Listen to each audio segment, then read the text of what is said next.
Welcome back to the Deep Dive, where we plunge into fascinating material to extract the most important insights. Today, we're not just diving deep, we're taking a truly incognito journey right into the hidden machinery of our own minds. That's right. Our exploration today takes us into David Eagleman's remarkable book, Incognito, The Secret Lives of the Brain. And this isn't just, a standard book about neuroscience. No, not at all. It's really a profound challenge to our fundamental understanding of who you actually are. It shines a light on these vast, incredibly intricate processes happening just beneath the surface of our conscious awareness. Exactly. It's all about the hidden stuff, the complex workings of our minds, and what's really transpiring beneath that thin veneer of what we think we control. Get ready for some serious aha moments, I think. Definitely. Because what you're about to uncover, it could genuinely reshape how you view your own daily experience. The conscious self, well, it turns out it's a much smaller player than we tend to imagine. Our mission today, then, is to really try and uncover the staggering complexity of the brain's operations, to reveal just how much goes on behind the scenes, these detailed processes that our conscious minds have absolutely no access to. Right. And this isn't just abstract science. It's about understanding the very core of your perceptions, your decisions, even your fundamental sense of self. It's about the fine-grained reality of you. We'll explore how our entire experience is shaped by this hidden machinery, from the minuscule dance of molecules within individual neurons. Tiny, tiny details. Right, all the way up to these sprawling, unconscious processes that seem to orchestrate pretty much everything you do. Think of it as maybe a shortcut to understanding yourself better. Yeah, a shortcut filled with surprising facts and mind-bending examples that will truly make you wonder. It's really about peeling back the layers, isn't it? To see the astonishing intricacies, the incredible level of detail that make us, well, us. Okay, let's dive in. Right. Let's unpack this incredible journey into the brain's hidden mechanics.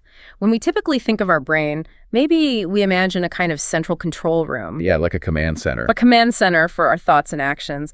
But the sheer scale of what's actually happening in there, it's truly mind-boggling. It operates at a level of intricacy that just, well, it defies easy comprehension. And what's truly fascinating here is the almost unimaginable level of fine-grained activity. Just the sheer detail within the nervous system. We're talking billions of molecules. Billions. Billions. Engaging in these intricate economies within every single cell.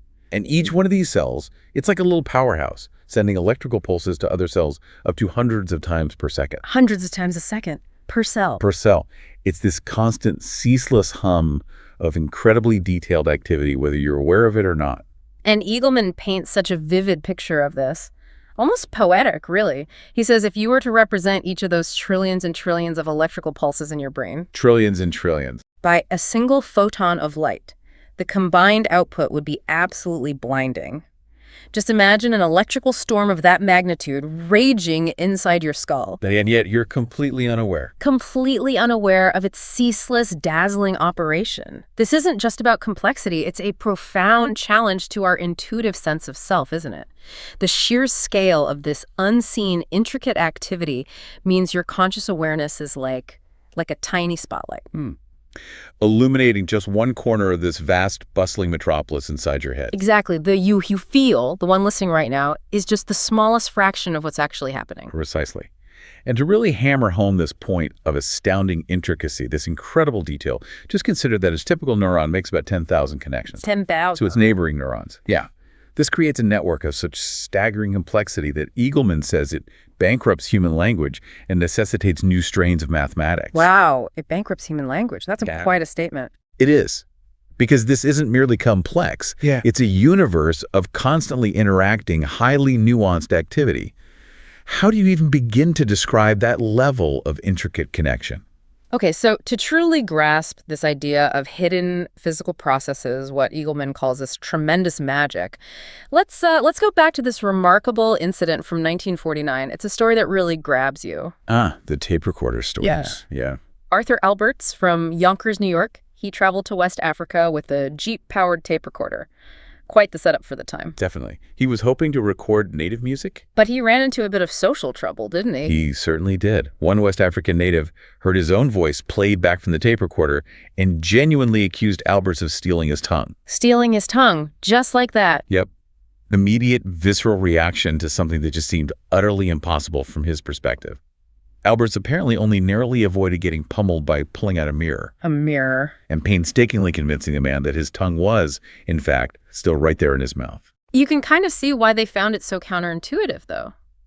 A voice. Yeah. It seems so ephemeral, right? Ineffable. Totally. Like Eagleman says, opening a bag of feathers which scatter on the breeze and can never be retrieved. Voices feel weightless, odorless, completely intangible. You can't hold a voice. So how could you possibly capture it on a tape? But the surprising detail, the scientific truth, is that a voice is physical. It's just tiny compressions of air molecules. Right. Physical waves. Physical waves that can be captured and reproduced. This was tremendous magic to the tribesmen, understandably. Much like our own thoughts feel to us, weightless, odorless, without shape or form. They feel like tremendous magic. They do. But Eagleman argues they aren't. So if our voices are physical, grounded in the physics of sound waves, what does this imply for our thoughts? They feel just as ephemeral, don't they? Purely mental. Right. But the book argues very strongly, no. Just like voices, thoughts are entirely underpinned by physical stuff, by the actual intricate workings of our brain tissue. And how do we know that? Well, we know because alterations to the brain profoundly change the kinds of thoughts we could think. Simple example, deep sleep, no thoughts. Okay. But when the brain shifts gears into dream sleep, suddenly unbidden, these bizarre thoughts arise. Right. Dreams can be wild. And during the day are normal, coherent thoughts. They're enthusiastically modulated by, spiking the brain's chemical cocktails with substances, alcohol, narcotics, cigarettes, coffee. Even exercise. Even physical exercise, absolutely. Yeah. The state of the physical material, the incredibly detailed neurochemistry, directly determines the state of the thoughts. The fine-grained workings of our neural systems are everything. And the distinction couldn't be clearer. Eagleman makes this point. If you injure your pinky in an accident, okay, you'd be distressed, obviously. Of course. But your conscious experience of the world wouldn't fundamentally change. You'd still understand music, see colors, name animals. Your core self feels intact. Exactly. But damage an equivalently sized piece of brain tissue. Just a tiny piece. And you might lose the capacity to understand music, or name animals, or see colors, or even grasp what a mirror is. Wow. Such specific, detailed functions tied to tiny bits of tissue. Right. It directly unmasks these strange, veiled workings of the machinery beneath our conscious awareness. Our very essence, our hopes, dreams, desires, it all emerges from this 3-pound organ and its incredibly intricate structure. Which leads us right to one of the book's most striking ideas, maybe the core idea. Most of what we do and think and feel is not under our conscious control. That's humbling. It is. The vast, intricate jungles of neurons within our brains are constantly operating their own programs, running their own hidden business, completely independent of our awareness. So the conscious you, that distinct I that sort of flickers to life when you wake up. The feeling of being you. Yeah, that feeling. It's described as the smallest bit of what's actually transpiring in your brain. Most of its operations are, above the security clearance of the conscious mind. That's the phrase he uses. The I simply has no right of entry into those deep, nuanced workings, no access to the detailed reports. The analogy Eagleman uses here is fantastic, really brings it home. Your consciousness is like a tiny stowaway on a transatlantic steamship, taking credit for the journey without acknowledging the massive engineering underfoot. It's a powerful metaphor. You're blissfully unaware of the engines, the navigation, the crew, the intricate systems making the whole trip possible. And this applies to seemingly everyday decisions, too. He talks about that study, right? The one with men rating pictures of women. Ah, yes, the pupil dilation study. Very revealing. Tell us about the details there. So men were shown pairs of photos of the same woman's face. In one photo, her pupils were digitally enlarged, and in the other, they were smaller. The men consistently found the woman with the dilated eyes more attractive. Okay, but here's the kicker, right? The kicker is, remarkably, none of the men in the study consciously noticed the difference in pupil size. Not one. They just simply felt more drawn towards some women than others, for reasons they couldn't quite put a finger on. So if the men weren't consciously aware, who was choosing? What part of them knew? And how deep does this kind of unconscious decision-making go? Is it just a slight preference, or is it really steering our behavior without us knowing? That's exactly where Eagleman argues the true power lies. Something in the largely inaccessible, intricate workings of the brain knew that dilated eyes correlate with sexual excitement and readiness. Ah, okay, an evolutionary signal. Precisely. This isn't a choice your conscious self makes. It's a hardwired instinct, honed over millions of years of natural selection, operating completely beneath your awareness, guided by ancient neural circuitry that picks up on these subtle, detailed cues. So brains are just information-gathering machines. Steering behavior? Primarily, yes, in the business of gathering information and steering behavior appropriately. And Eagleman's point is, it doesn't actually matter whether consciousness is involved in the decision-making loop.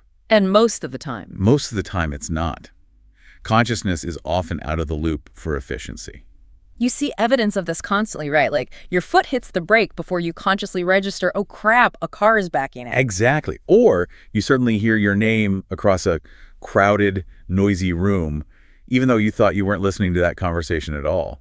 Your brain was monitoring the details. Or you just get a hunch, right? A gut feeling about which choice to make way before you can logically explain why. That hunch is your unconscious brain, having processed a vast amount of intricate data, giving you a summary report. Okay, so the brain is this incredibly complex system processing immense detail, but Eagleman says it's not incomprehensible. Right. Our neural circuits were shaped by evolution to solve the problems our ancestors faced. But the key is, it doesn't serve up all the intricate details, all the nuances, to us, to our conscious awareness. In fact, it actively filters them. He uses another brilliant analogy for this, the newspaper one. Ah, yeah, the nation analogy. It's very effective. Imagine a whole country. Yep. It's a massively complex system, right? Businesses, shipping goods, people eating, sewer lines working, police chasing bad guys, all this incredibly detailed activity happening simultaneously. Right. Impossible to track everything. Exactly. You, as a single citizen, you can't possibly take in all that information at once, nor would it even be useful.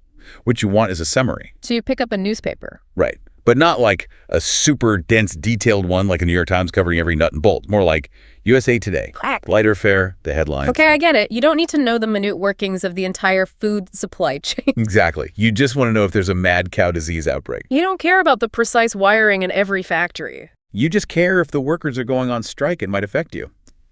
This, Eagleman says, is precisely what our conscious mind is like. It gets the high-level summary, not the granular, intricate details. So your brain is buzzing with activity 204/7, and just like that nation, almost everything is happening locally. Transpires locally, yes. Small groups of neurons making decisions, sending messages. Out of these local, detailed interactions, larger coalitions emerge. But by the time you, the conscious you, reads that mental headline, The important action has already happened. The deals are done. the deals are done. You have surprisingly little access to what actually happened behind the scenes, all the negotiations and intricate calculations. And here's where it gets really counterintuitive, almost funny. Yeah. You read that mental headline, that summary, and then you take full credit. I just thought of something brilliant. Right. As if you just conjured it out of thin air. When, in reality, your neural circuitry, these hidden networks, have been working on it for hours, maybe days, maybe even years, consolidating information, trying out new combinations, running detailed simulations, all in secret. The brain works its machinations in secret, conjuring ideas like tremendous magic. It absolutely does not allow its colossal operating system, all that intricate back-end processing, to be probed by conscious cognition. It runs its show incognito. Exactly. So who really deserves the credit for a great idea? Eagleman mentions James Clerk Maxwell, the famous physicist. On his deathbed. Yeah, apparently he confessed that something within him discovered his famous equations, not him. He admitted he had no idea how the ideas actually came to him. They just sort of appeared. Wow. And William Blake said something similar about his poetry. He did. Reported that his poem, Milton, came from immediate dictation, without premeditation, and even against my will, like he was just taking notes from some hidden source. And Coleridge with Kubla Khan couldn't write it sober. Right. The poem came to him during an opium-induced reverie. So who gets the credit? Coleridge. Or the opium acting on the detailed chemistry of his brain. It really makes you think. As Carl Jung put it, in each of us there is another whom we do not know. Or, as Pink Floyd sang, there's someone in my head, but it's not me. It's this acknowledgement of the vast, intricate, and fundamentally hidden workings of our own minds. Okay, so if the brain is constantly working behind the scenes, processing all this detail we're not aware of, it really does seem like consciousness is often best left uninvited from most of the parties. That's a good way to put it. And even when it is invited, it's usually the last to hear the news. Like getting the memo way late. Exactly. Take hitting a baseball, a really precise, rapid action. Nolan Ryan's fastball clocked at over 100 miles per hour. Unbelievably fast. Right. It travels too rapidly for batters to be consciously aware of its trajectory in time to react. Conscious awareness takes about half a second, maybe a bit less, but the ball reaches the plate in like 0.4 of a second. So conscious perception literally cannot keep up with the physical reality. The detailed calculation has to be unconscious. It has to be. The swing is initiated before conscious awareness could possibly process the ball's path. And you see this in everyday things too, right? Like you duck from a falling branch before you consciously realize it's falling. Or you're already jumping up when you first become aware that the phone is ringing. These sophisticated motor acts, requiring incredibly detailed coordination, simply don't require conscious awareness.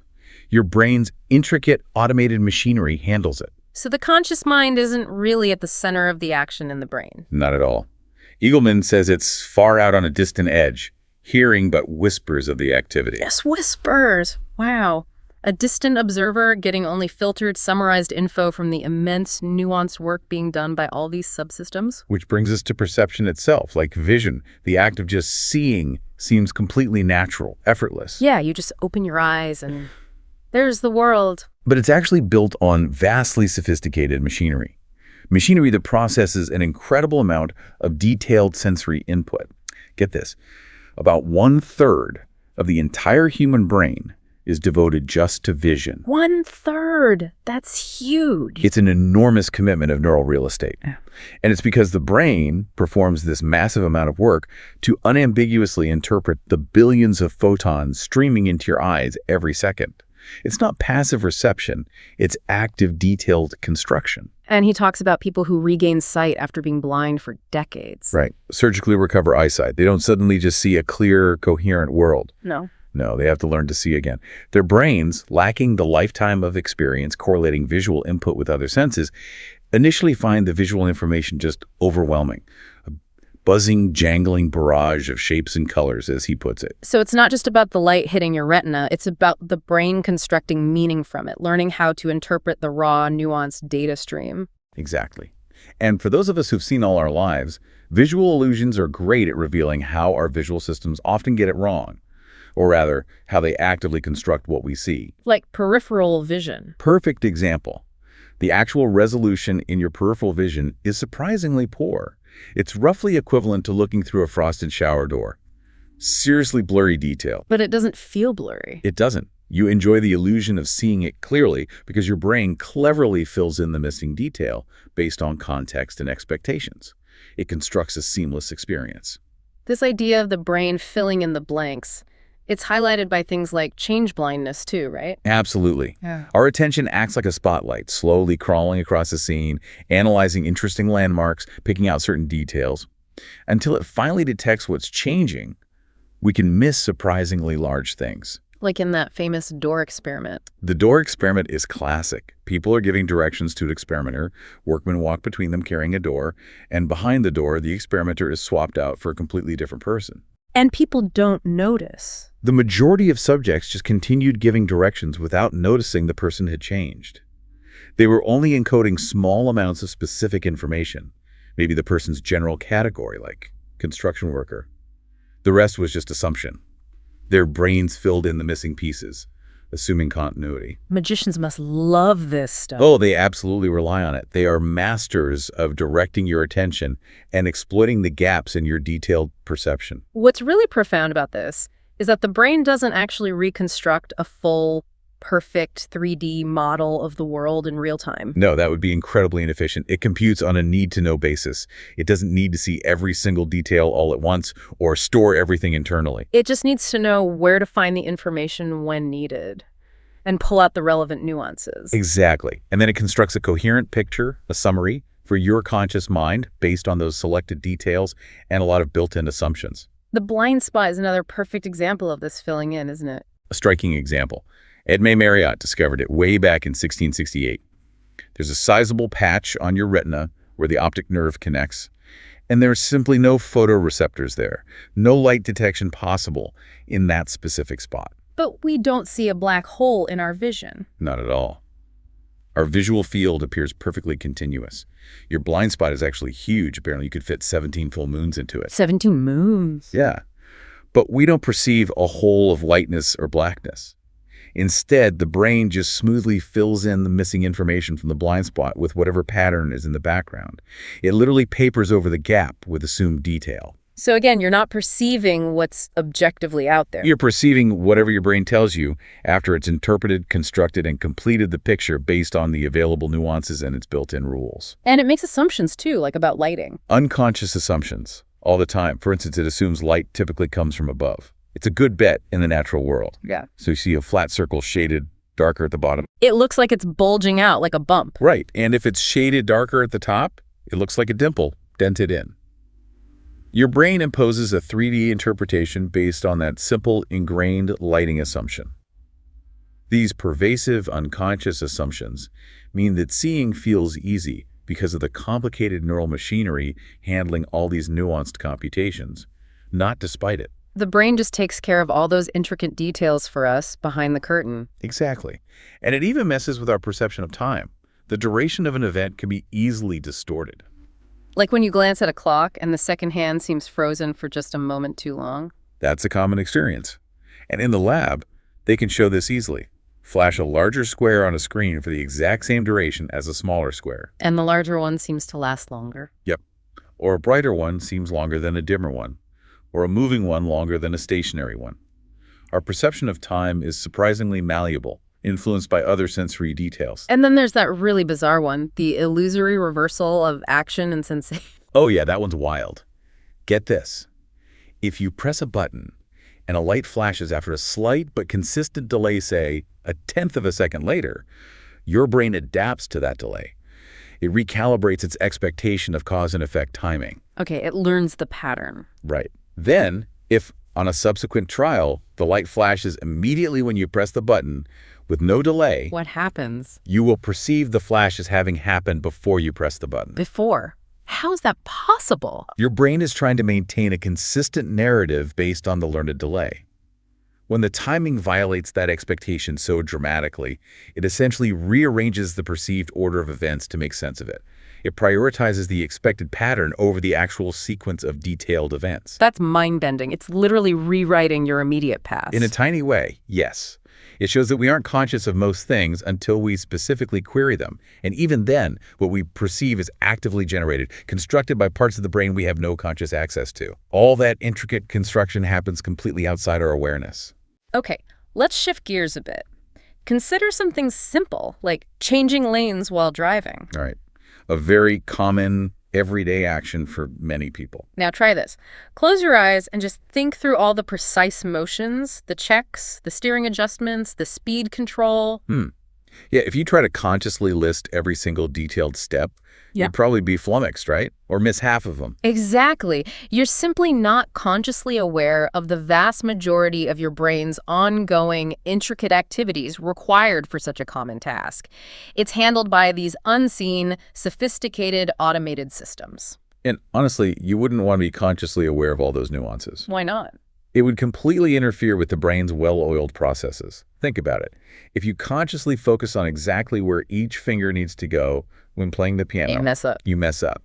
If you start consciously thinking about your breathing You pattern, get all out of sync, yeah. right, or if you meticulously analyze every component of your golf swing as you're doing it, You'll probably miss the ball entirely. The conscious mind, while powerful for planning, is actually a slow, clumsy tool for executing these highly practiced automated actions that rely on subtle timing and coordination. This wisdom seems almost instinctive. Even kids get it. The brain just automatically rewires itself for maximum efficiency, doesn't it? Burning tasks into the machinery. that's a great way Eagleman puts it, yeah, burning jobs into the circuitry. This clever tactic achieves two crucial things for survival: speed and energy efficiency. It handles all the subtle mechanics without requiring conscious effort or attention. And this automatization allows for incredibly fast decisions, right? Like in sports. Absolutely. Yeah. Professional athletes, like a tennis player facing a 90-mile-per-hour serve, they don't have time to cognitively slog through options. They're not seeing it in slow motion. No, that's a misconception. What's happening is their highly trained automated systems allow them to anticipate the likely trajectory based on incredibly subtle cues from the server's body and proficiently decide what shot to play almost instantly. The detailed calculations and nuanced movements are pre-programmed, allowing for those split-second reactions. Like Garry Kasparov playing chess, his brain uses less energy than a computer. Exactly. Compared to a supercomputer like Deep Blue, running brute force calculations, Kasparov's brain is remarkably low-powered during a match. Why? Because he spent a lifetime burning incredibly complex chess strategies, patterns, and tactical nuances into these economical rote algorithms. So his brain is quieter. It's quieter not because he's thinking less, but because his skills are so deeply embedded, so automatized in the detailed circuitry that they operate with minimal conscious oversight. They handle all the intricate calculations almost effortlessly. This really highlights a big gap between knowledge and awareness, especially with implicit memory. Yeah, implicit memory is fascinating. Eagleman uses the example of chicken sexers. Chicken sexers, what's that? In Japan, apparently, there are people who can sort day-old chicks by sex with astounding accuracy, like 98% correct. It's commercially important, but biologically very difficult to tell at that age. Okay. How do they do it? That's the thing. When asked, they cannot explain how they do it. They can't articulate the specific visual cues or the rules they're following. They just seem to know. Based on incredibly subtle visual details, their unconscious brain has learned to process through massive amounts of practice. They've internalized the nuanced patterns without conscious access to the algorithm. So implicit memory is separate from explicit conscious memory. Completely separable. You can damage one without hurting the other. He gives the example of patients with anterograde amnesia. They can't form new conscious memories, right? Right. They can't recall new experiences minutes later. Yet these patients, if they play the video game Tetris repeatedly, they get better at it at exactly the same rate as non-amnesiacs. Even though they don't remember playing before. Exactly. They have no conscious recollection of ever having seen or played the game before each session. But their brains implicitly learn the patterns, the strategies, the nuanced motor skills required. The learning happens entirely under the hood. And we often don't even know what's buried down there in our own unconscious, like with implicit bias tests. Right. Those tests, like the implicit association test or IAT, are designed to try and ferret out these subterranean beliefs, unconscious associations about race, religion, age, gender, things we might not even be aware we hold or might consciously deny holding. Mm-hmm. They measure reaction times to reveal these hidden, detailed associations. How do they work? Well, typically, you react faster when pairing concepts that have strong unconscious associations in your mind. For instance, if someone has a strong unconscious bias, they might be faster pairing, say, an image of an overweight person with a negative word than with a positive word, even if they consciously believe they hold no prejudice. And there's that even more subtle one with the mouse cursor. Ah, yeah, the trajectory tracking. That's clever. Even if your final click indicates you like something, the path your mouse cursor takes to get there can reveal an initial unconscious hesitation or lean towards dislike. So your motor system starts moving based on an unconscious bias before your conscious mind fully overrides it. Exactly. It vividly demonstrates that your motor system can begin to react based on these deeply ingrained, nuanced associations before other slower cognitive systems kick in to give the socially desirable or consciously intended answer. It reveals biases operating at a very subtle, detailed behavioral level. This powerful subconscious processing, picking up on hidden details, extends to more complex situations too, like getting a hunch. Right. He talks about experiments where people learn hidden patterns. Yeah, like a sequence of lights flashing. Yeah. Your reaction times get faster as you implicitly learn the repeating pattern, even if you remain completely unaware, consciously, that there is a sequence. So you can't actually name what light will flash next. Your ability to consciously predict is limited or non-existent. And yet, Eagleman says, you might have a hunch. Your brain has picked up the subtle, detailed statistical regularities without your explicit knowledge. That card deck experiment is also fascinating here. The Iowa Gambling Task by Antoine Bichara and colleagues. Yeah, it's a classic demonstration. Subjects choose cards from different decks, some good decks that yield steady profits, and some bad decks that give big initial wins but lead to net losses over time due to large, infrequent penalties. How long does it take people to figure it out consciously? On average, subjects need about 25 draws, maybe more, to consciously articulate which decks are good and which are bad, to say, okay, these decks are risky. But their bodies know sooner. Much sooner. Their autonomic nervous system, measured by skin conductance response, basically, tiny changes in sweating on their palms, indicating stress or anticipation, start showing a reaction to the bad decks after only about the 13th draw. Wow, way before conscious awareness. Way before. This anticipatory spike in physiological activity was a warning sign, an unconscious hunch generated by the brain picking up on the negative statistical nuances of the bad decks. And did this hunch affect their choices? Yes.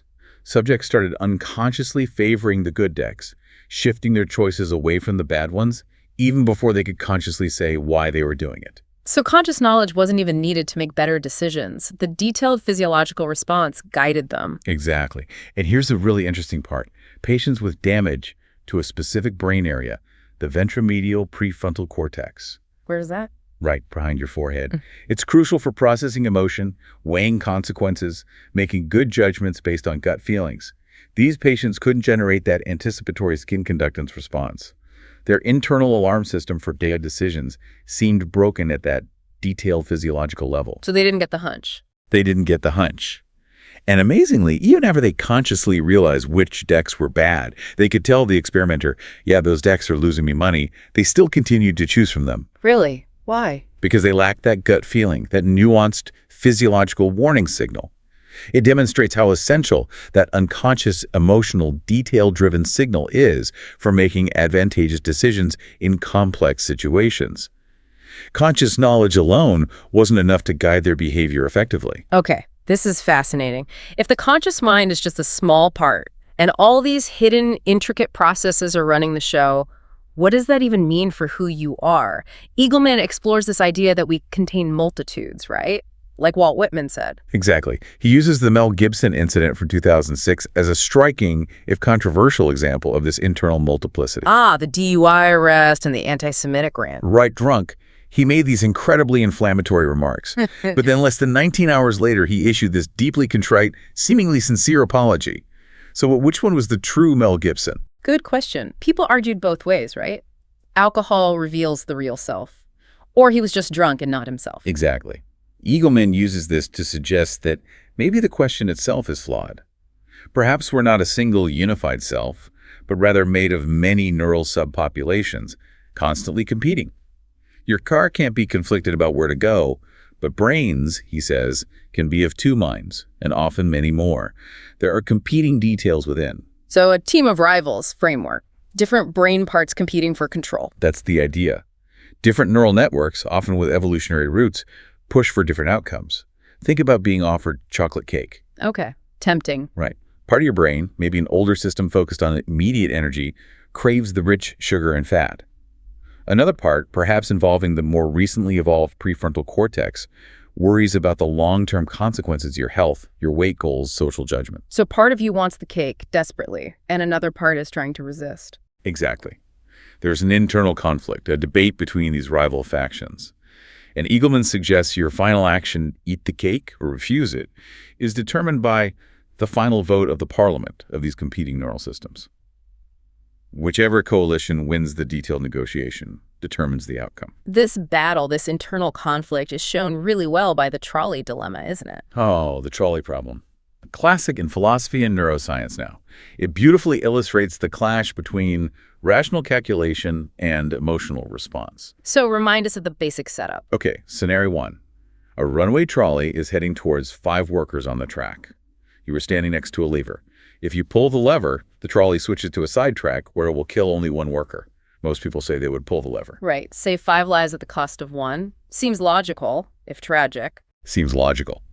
Now, scenario 2. Same runaway trolley heading for 5 workers. This time, you're standing on a footbridge overlooking the track next to a very large man.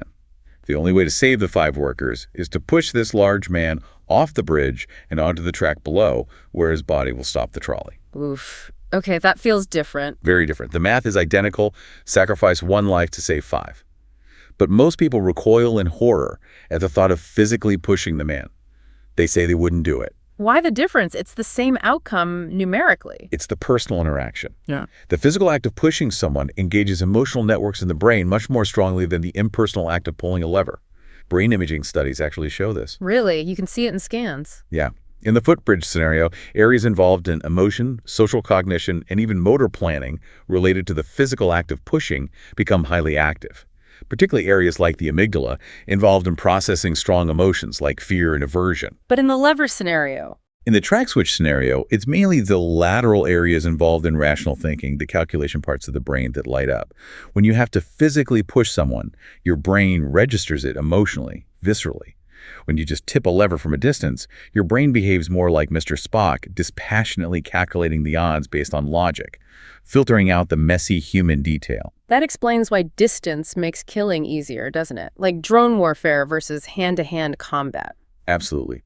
Eagleman quotes Shakespeare's Henry VI, where Lord Say claims to have struck those that I never saw and struck them dead. Distance removes the immediate emotional, visceral influence, allowing the colder, more calculating systems, perhaps, to dominate. The proposed, and thankfully never implemented, idea of putting a nuclear launch button inside the chest of the president's best friend was meant to counteract exactly this distancing effect by adding that visceral, emotional detail back in. Wow. Okay, so these rational and emotional systems also battle over time, right? The now versus the future. Definitely. This highlights another crucial internal conflict, often favoring immediate gratification. Kahneman and Tversky did classic experiments on this. Like the money choice. Exactly. If I offer you $100 right now or $110 in 1 week, what do most people choose?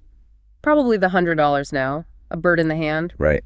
Most people take the immediate reward. But now, same choice, different time frame. $100 52 weeks from now or $110 53 weeks from now.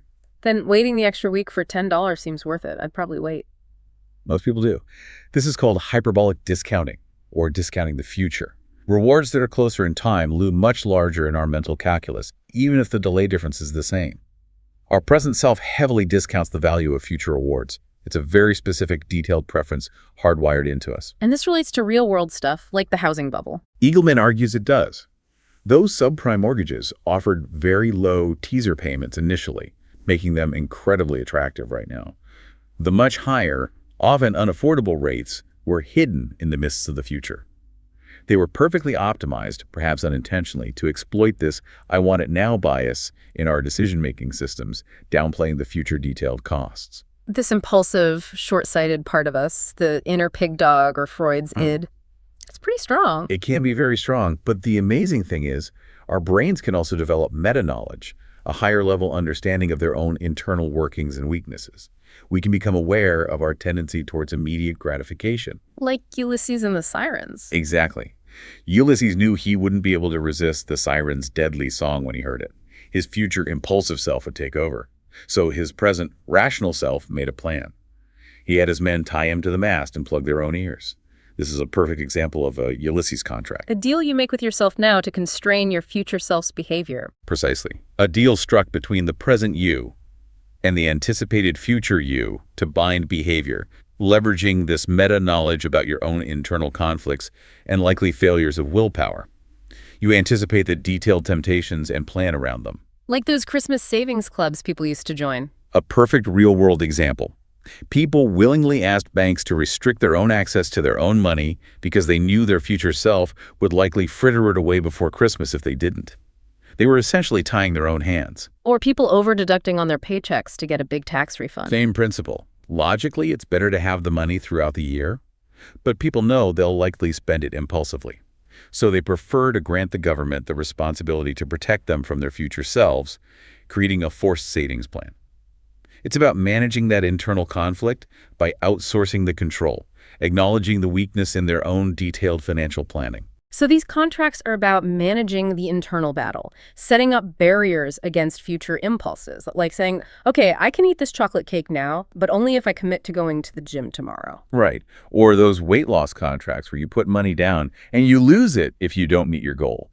You're creating an external consequence to bolster your weaker long-term focus system against the powerful short-term one. You're manipulating the future detailed consequences. And sometimes when our own rational systems are just too weak or compromised, we effectively borrow someone else's rational system. Think about ethics boards making medical decisions for patients who are unconscious or otherwise unable to decide for themselves. Right. They act as an advocate for the patient's likely long-term interests. Exactly. They represent the rational, long-term system, recognizing that the patient's current compromised state allows the intellect, little voice, against potentially overwhelming emotions, or simply the inability to process the complex details. This idea of rivalries extends even to the two halves of the brain, right? The Yeah. hemispheres. Absolutely, especially evident in split brain patients.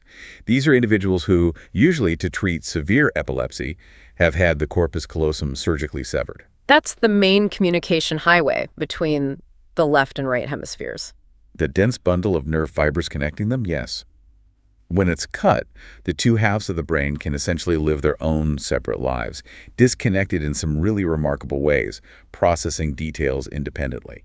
What kind of things happen? The demonstrations are quite striking. Information presented only to the left visual field goes to the right hemisphere, and vice versa. And the left hand is controlled by the right hemisphere, the right hand by the left. So you can show different things to each half. Right. For instance, if you flash the word apple only to the left hemisphere via the right visual field, and simultaneously flash pencil only to the right hemisphere, left visual field. What does the person do? The right hand, controlled by the left hemisphere which saw apple, will reach out and pick up an apple from a selection of objects. At the same time, the left hand, controlled by the right hemisphere which saw pencil, will pick up a pencil. Whoa. Simultaneously and independently. Simultaneously and independently, the two halves are literally living their own lives, processing different information streams and acting on them without the other half knowing why, because the detailed communication link is severed. But what does the person say is happening? Doesn't the left hemisphere usually handle language? Exactly. The left hemisphere, which typically controls speech, acts as an interpreter. It sees the right hand pick up the apple, which makes sense, as it saw apple, but it doesn't know why the left hand picked up the pencil. It didn't see that word. So what does it say? Does it admit it doesn't know? Rarely. Instead, it instantly fabricates a plausible story to make sense of the left hand's action. In one famous experiment, the left hemisphere saw a chicken claw and the right saw a snow seam. The right hand pointed to a chicken, matching the claw, and the left hand pointed to a shovel, matching the snow seam. Okay. What did the interpreter say? When asked why he pointed to the shovel, the patient's left hemisphere confabulated, saying something like, "Oh, that's simple. The chicken claw goes with the chicken, and you need a shovel to clean out the chicken shed." It just made up a connection. Instantly generated a coherent narrative to explain the observed behavior, even though it had no actual access to the real reason, the snow scene. It prioritizes a consistent story over accurately reporting the available details. And this storytelling, this fabrication, it isn't just limited to split brain patients, is it? Our own brains do this all the time. All the time. Your brain constantly interprets your body's actions and feelings and constructs a narrative around them. Psychologists call it self-perception theory. Like the pencil and the teeth thing. Classic example. If you hold a pencil between your teeth, forcing your mouth into the shape of a smile while you read cartoons, You find them funnier? you rate them as funnier than if you hold the pencil with your lips, forcing a frown. Your brain detects the detailed physical state of your facial muscles and infers the corresponding emotion. I must be smiling, therefore this must be funny. Or sitting up straight makes you feel happier. Same idea. The brain assumes that if your posture is upright and confident, it must be because you're feeling good. It reads the subtle body cues and constructs the feeling to match the posture. It builds the story from the physical details. And then there's anosognosia, the really bizarre condition. That's a total lack of awareness about having a deficit, right? Exactly. Often seen after a stroke affecting the right hemisphere, causing paralysis on the left side of the body. Patients might completely deny they are paralyzed. Justice William O. Douglas, after his stroke, insisted he was fine and ready to go hiking, despite being confined to a wheelchair. How can they deny something so obvious? It seems their brain's interpreter, the part responsible for creating a coherent self-narrative, is damaged or is receiving faulty information about the body's state. It literally cannot update the self-model to include the paralysis, so it fabricates explanations. Like Mrs. G, the patient who only closed one eye. Right. When asked to close both eyes, she only closed her right eye, leaving the left one wide open. But when asked if both eyes were closed, she'd confidently say yes. And when asked how she could still see the doctor if both eyes were closed. She would pause, maybe look puzzled for a moment, but reach no conclusion. Her brain was stuck, fabricating explanations that provide a coherent narrative about her reality, even when confronted with direct, contradictory sensory input. It clings to the established story, ignoring the inconvenient details. Minds just seem desperate to find patterns, don't they? To create a story. It's a powerful drive, sometimes called patternicity, the tendency to find meaningful patterns in meaningless noise. In gambling games where rewards are actually random, or based on a simple formula, participants often construct these baroque explanations for why they won or lost, involving elaborate rituals or supposed insights. They weren't lying. No, they genuinely believe their theories. Their conscious minds, specifically that left hemisphere interpreter, desperately sought a narrative, a causal story, to make sense of the events. The brain's storytelling function kicks in powerfully when things are conflicting, ambiguous, or difficult to understand. It works 204/7 to stitch together a logical pattern, constantly asking, okay, what just happened here? And what was my role in it? It's building that continuous, detailed story of you. All right, this leads to some big questions. If so much of our mental life is handled by these unconscious zombie systems, as Eagleman calls them, and our conscious mind is often just observing or making up stories after the fact, why do we even have consciousness? What's its purpose? That's the million-dollar question, isn't it? One influential idea, proposed by neuroscientists Francis Crick and Christoph Koch, is that consciousness exists primarily to control, and importantly to distribute control, over these numerous, complex, automated zombie systems. It's about managing the intricate orchestra. So consciousness is like the CEO of the company. That's the analogy Eagleman uses, yeah. The CEO sets the high-level directions, the overall goals. They assign new, complex tasks to different departments of the zombie systems, maybe coordinates between them. But the crucial part is, the CEO doesn't need to understand the intricate software that each department uses to do its job. They don't need to know the coding details, just the outcome. Exactly. The CEO deals with the big picture, the novel situations, the strategic decisions. And the CEO sleeps when things are running smoothly. Right. When the automated zombie subroutines are handling all the routine day-to-day operations efficiently, consciousness can take a back seat. It only really needs to come fully online when something goes wrong, when events violate expectations, when the automated systems encounter a problem they can't handle on their own. Like driving. The first time you drive to a new place. You're highly conscious, right? Attending to everything, every turn, every street sign, every landmark. The drive seems to take forever, requires a lot of detailed mental effort. But after you've done it many times, it becomes automatic. You might arrive at your destination with little or no conscious recollection of the drive itself.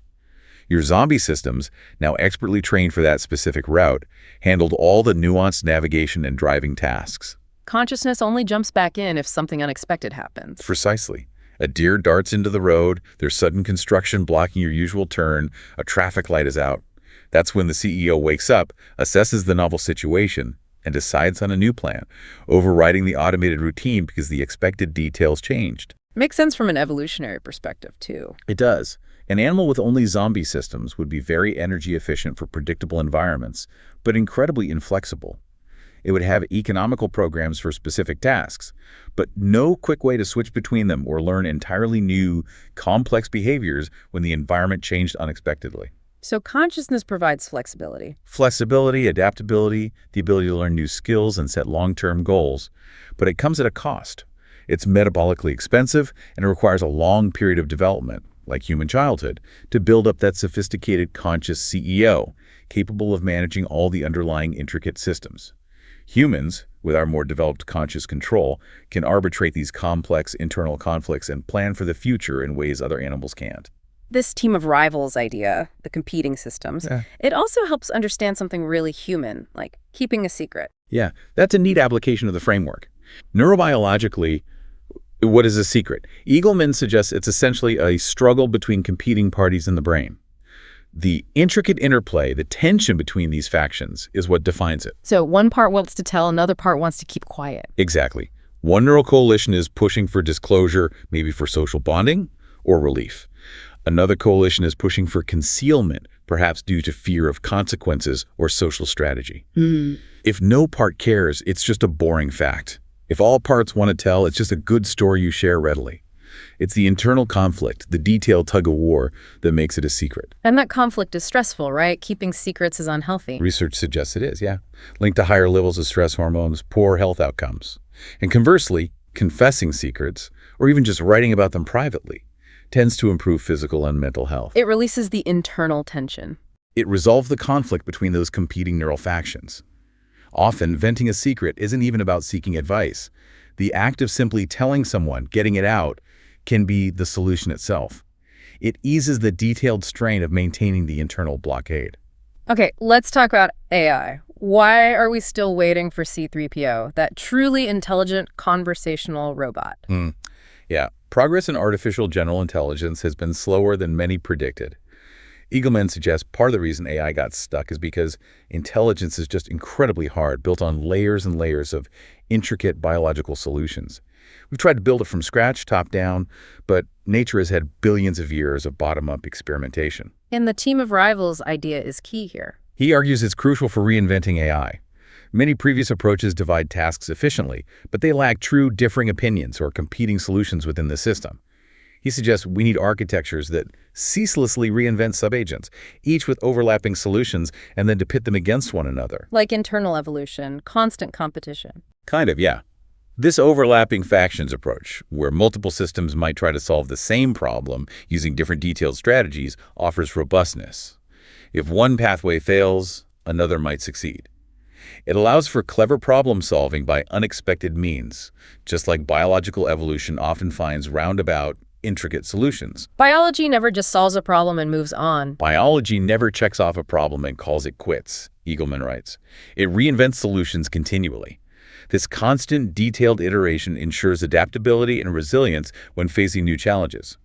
Maybe AI needs more of that messy, competitive, overlapping internal structure. This deeper understanding of the brain, the variability between individuals, it challenges some fundamental societal assumptions, doesn't it? Like the myth of human equality.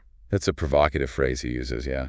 He argues that if you pick almost any axis along which to measure human beings' empathy, intelligence, aggression, impulse control, musical talent, whatever, people vary widely. This isn't necessarily comfortable, but it's a biological reality shaped by the incredibly intricate interplay of genetics and environment. And this variability makes our legal system tricky, because it often assumes everyone has roughly the same capacity for rational choice and self-control. Exactly. He argues this assumption is deeply problematic. The law already makes some crude distinctions based on age, minors versus adults, or very low IQ, acknowledging that capacity isn't uniform. But these are broad strokes compared to the fine-grained nuances of individual brain function and predisposition revealed by neuroscience. So instead of focusing only on blameworthiness, he suggests shifting towards modifiability. That's the core proposal for a neurocompatible legal system. The question shouldn't just be, is this person blameworthy, but also, is this person's behavior modifiable? And if so, how? Punishment, rehabilitation, intervention. These should be tailored based on the potential for changing the underlying neural mechanisms, the detailed wiring. Like the sleepwalking example. Right. If your daughter draws on the wall while sleepwalking, you wouldn't punish her because that behavior isn't under her voluntary control or easily modifiable through punishment in that state. But if she does it mischievously while wide awake, punishment might be an effective tool for modification. The difference lies in the nuanced state of her neural systems and her capacity for change. And real-life cases highlight this, like Charles Whitman, the Texas Tower shooter. A tragic and complex case. An autopsy found he had a brain tumor about the size of a nickel pressing on his amygdala. The amygdala, involved in emotion and aggression. Heavily involved, yes. Yes. Whitman himself had reported experiencing intense, irrational thoughts and urges before the shooting, even writing about them. The discovery of the tumor compressing this critical emotional region immediately raised profound questions about his culpability, about his fault. How much was him, and how much was the detailed pathology in his brain? And the case of Alex, the pedophile? Another disturbing example. A man who suddenly developed pedophilic urges and behaviors. Doctors discovered a large tumor in his orbitofrontal cortex, an area crucial for judgment and impulse control. When the tumor was removed, the urges disappeared. Completely, his behavior normalized. But later, the tumor grew back, and the pedophilic urges returned.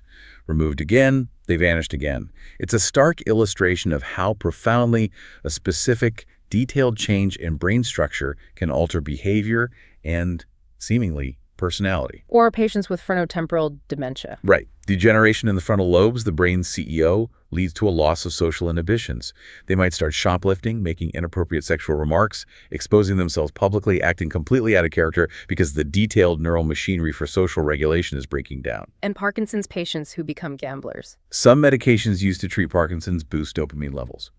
In a subset of patients, this can trigger compulsive behaviors like gambling, shopping, or hypersexuality. Adjust the medication, change the detailed brain chemistry, and the compulsions often stop. All these examples really drive home that a slight change in the balance of brain chemistry can cause large changes in behavior. Absolutely. Which leads Eagleman to question, perhaps not everyone is equally free to make socially appropriate choices, given the vast unseen differences in their underlying biological machinery, down to the finest genetic and neurochemical detail. And this biological lottery starts way before birth. Who you even have the possibility to be starts well before your childhood. It starts at conception. He points out statistical links, like the Y chromosome being associated with a significantly higher probability of ending up in the criminal justice system. It's not deterministic, but it highlights the powerful role of our innate, detailed biological blueprint. But there's a potentially hopeful side to this too, the prefrontal workout. Yes, this is a more future-oriented idea. Leveraging neurofeedback technology. Imagine you're someone struggling with, say, impulsive eating. You're put in a brain scanner, fMRI, and shown pictures of tempting food like chocolate cake. The activity in the parts of your brain associated with craving is measured in real time and displayed to you, maybe as a bar on a screen. Your task is to consciously try different mental strategies, thinking about long-term goals, negative consequences, whatever works for you, to make that craving bar go down. So you're consciously training your prefrontal cortex, the rational part, to better control the impulsive parts, using real-time feedback on the detailed brain activity. Exactly. You're directly strengthening those frontal lobe circuits responsible for impulse control. Eagleman calls it a tune-up rather than a product recall. It's not about fundamentally changing who you are, but about allowing a willing person to enhance their own capacity for long-term decision-making by giving them direct insight into and practice controlling their own nuanced neural activity. It leverages the brain's own plasticity to help itself, working on those fine-grained aspects of neural function. Precisely. So at the end of the day, are we just complicated biological machines, just a collection of molecules and neurons? It's tempting to jump to that conclusion, maybe. But Eagleman cautions against simplistic reductionism. He points out that the Human Genome Project, while a monumental achievement in mapping our genes, didn't really give us the simple answers we hoped for. Right, it didn't find the gene for X or the gene for Y that explains complex human traits or what makes us uniquely human. Our genome isn't actually that different from a frog's or a mouse's in terms of basic components. The answers aren't just in the parts list. The basic details aren't enough. So reductionism alone is misleading. He argues it is, largely because of the unfathomable complexity of gene-environment interactions. Most complex traits and diseases aren't caused by a single gene.